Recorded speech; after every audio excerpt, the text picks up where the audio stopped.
सोचिए, अचानक PM Modi screen पर आते हैं और पूरी जनता से एक बहुत ही हैरान करने वाली अपील करते हैं। वो कहते हैं कि अगले 1 साल तक हमें अपनी कुछ पुरानी आदतें बदलनी होंगी। पर वो कौन सी बातें हैं और अचानक ऐसी क्या नौबत आ गई कि प्रधानमंत्री को खुद सामने आकर ये सब कहना पड़ा।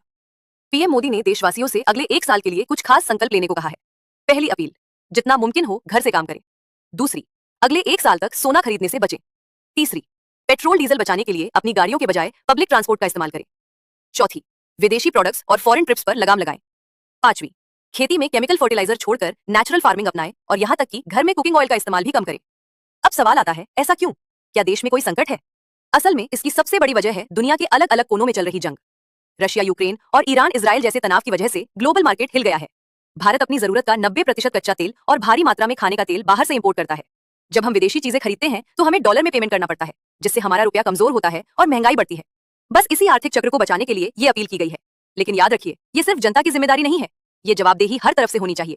नेताओं को अपने काफिलों की चमक धमक कम करनी होगी, कंपनियों को एम्प्लॉइज को घर से काम करने की आजादी देनी होगी और सरकार को बसों और ट्रेनों की सुविधा इतनी अच्छी करनी होगी कि लोग खुद अपनी कार छोड़ दें।